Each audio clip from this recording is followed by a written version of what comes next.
Bonjour et bienvenue sur Periscola, la chaîne sur laquelle vous allez pouvoir trouver toutes les capsules vidéo des cours d'histoire de moi-même, Monsieur Nadeau Girardin, pour les classes de 6e, de 5e et de 3e du collège Jean Massé à Villeneuve-le-Roi. La vidéo du jour porte sur le thème 1 d'histoire de la classe de 5e.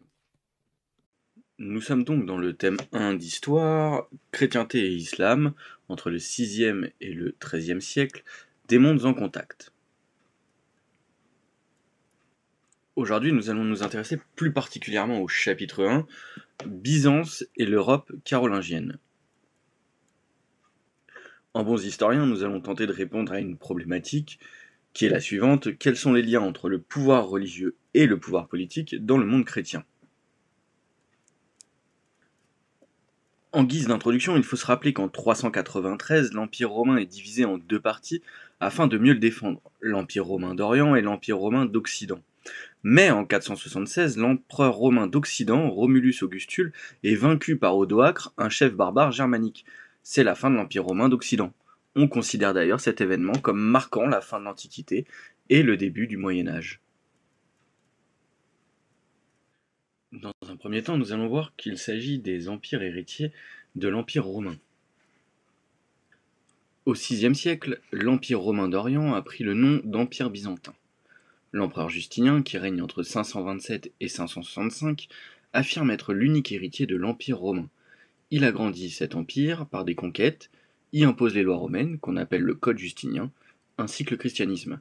Le grec devient alors la langue officielle. Au VIe siècle, l'Empire romain d'Occident a disparu, divisé en royaumes barbares. Le roi des Francs, Charles, qui règne entre 768 et 814, de la dynastie des Carolingiens, veut restaurer l'Empire romain. Il s'empare des royaumes barbares et impose le christianisme. En 800, il est sacré empereur d'Occident par le pape sous le nom de Charlemagne. Le latin devient la langue officielle. En 843, son empire est partagé entre ses trois descendants lors du traité de Verdun. De ce partage naissent la France et l'Allemagne. Ces deux empereurs ont en commun d'être des empereurs puissants. L'empereur byzantin, Justinien, le Basileus, est élu de Dieu et son représentant sur terre. Son pouvoir est absolu. Pour gouverner, il s'appuie sur l'Église, l'armée et une administration nombreuse composée de fonctionnaires. Constantinople est la capitale de l'Empire. L'empereur carolingien, Charlemagne, divise son empire en comtés dirigés par des comtes qui doivent appliquer ses lois. Il les fait surveiller par ce qu'on appelle les missi dominici. Il simplifie l'écriture, la minuscule caroline, et encourage la scolarisation des enfants. Aix-la-Chapelle devient la capitale de l'Empire. Enfin, les deux empires ont en commun d'être chrétiens. Les empereurs font construire de somptueuses églises, la basilique Sainte-Sophie à Constantinople par Justinien et la chapelle palatine à Aix-la-Chapelle par Charlemagne. Défenseurs de la chrétienté, les empereurs évangélisent les peuples païens d'Europe. Mais si les croyances sont les mêmes, les pratiques religieuses sont différentes. En Orient, l'Église se dit orthodoxe. En Occident, l'Église se dit catholique. L'opposition naît entre le pape de Rome et le patriarche de Constantinople. Les deux églises se séparent, c'est le schisme de 1054. L'Empire byzantin disparaît en 1453 après que les Turcs aient pris Constantinople. Et l'Empire carolingien s'achève au Xe siècle, quand les rois, incapables de protéger leur peuple des raids de vikings, sont dominés par les seigneurs qui prennent le pouvoir. Mais ça, c'est une autre histoire. Cette vidéo est maintenant terminée. Je vous invite à vous connecter sur periscola.com afin d'accéder à l'ensemble du cours ainsi qu'aux activités. N'hésitez pas à vous abonner à la chaîne YouTube pour avoir toutes les nouveautés dès qu'elles sortent, ainsi qu'au compte Twitter si vous voulez voir l'actualité. A bientôt. Bonjour et bienvenue sur Periscola, la chaîne qui fait rentrer le cours d'histoire dans votre maison. Aujourd'hui, il s'agit de la deuxième vidéo consacrée au thème 1 d'histoire de la classe de 5e, dont le titre est Chrétienté et Islam entre le 6e et le 13e siècle, des mondes en contact. Nous allons donc voir aujourd'hui le chapitre 2 de ce thème qui s'intitule de la naissance de l'islam à la prise de Bagdad, pouvoir, société et culture. Comme dit précédemment, nous sommes toujours dans le thème 1 d'histoire de la classe de 5e, chrétienté et islam, entre le 6e et le 13e siècle, des mondes en contact. Et ici, je le rappelle, nous allons nous intéresser au chapitre 2, qui s'intitule « De la naissance de l'islam à la prise de Bagdad, pouvoir, société et culture ».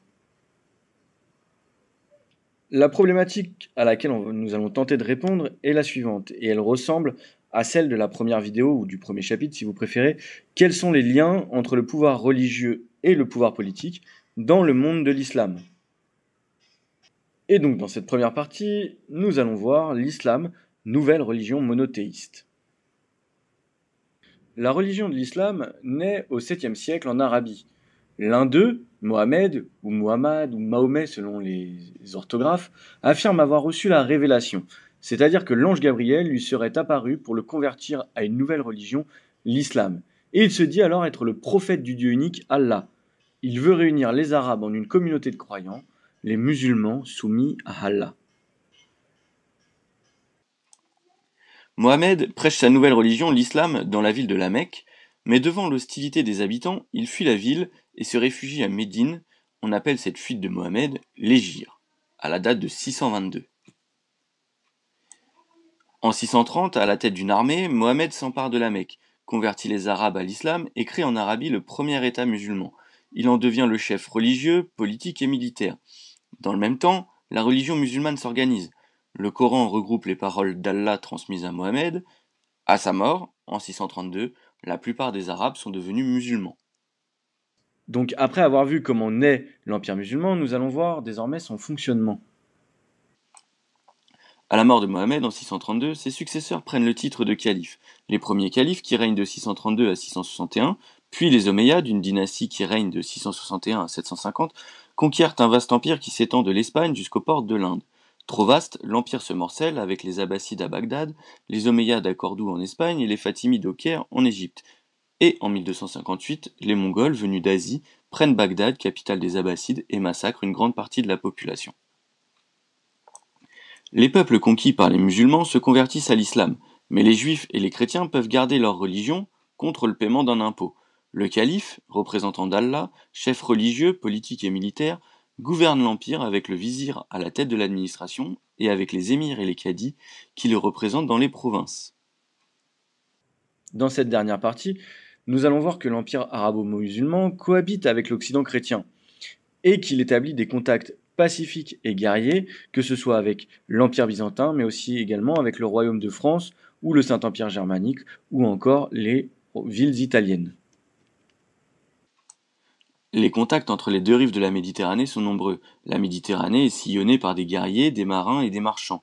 Les musulmans ont étendu leur territoire par des conquêtes militaires. Au moment des croisades, à partir de 1099, les Francs s'installent autour de Jérusalem, dans les États latins d'Orient, pour reprendre la ville sainte aux musulmans. La guerre n'empêche pas pour autant la circulation des hommes. Des relations économiques intenses s'établissent entre les rivages chrétiens et musulmans de la Méditerranée. Par ailleurs, les échanges intellectuels permettent un enrichissement mutuel.